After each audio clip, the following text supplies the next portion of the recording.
Morning, istasyon sa mong pandiri mong pagpuyo mo. Ma'am sir, ana o.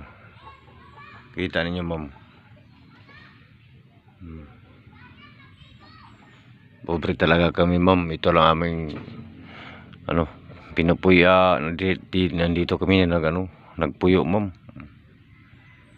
Ano yung bahay namin ma'am. Maliit, maraming butas talaga ma'am. Yun.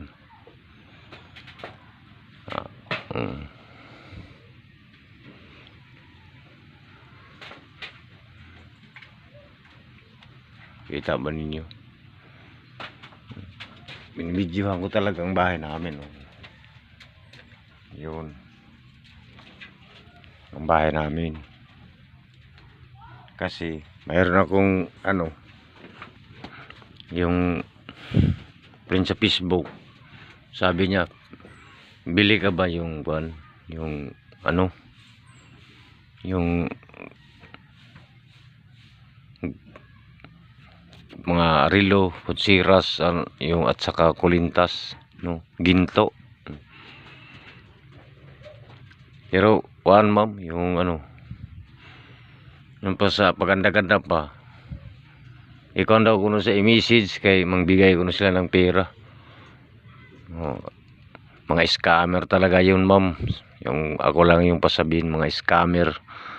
Kaya kung talaga sabi ko, kahit paanong hindi siya scammer, pagtawagan mo siya kasi magsalita sa CP.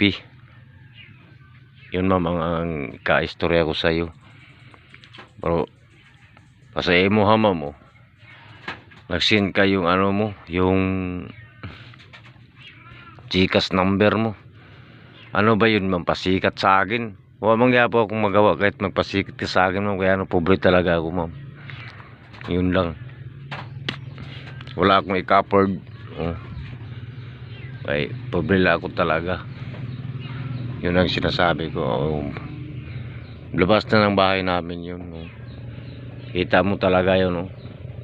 Yuta lang yun. Hindi simento kasi pobre kami dito sa sa lugar namin. Kung taga saan ka ba ma'am? Ang dami akong mag-chat sa chat. Sabi nyo, sir, ibigay mo yung address mo, cellphone, contact number. Pag wala man. Talaga atik-atik lang yun ma'am. Bye bye. Yun lang sabi ko ma'am.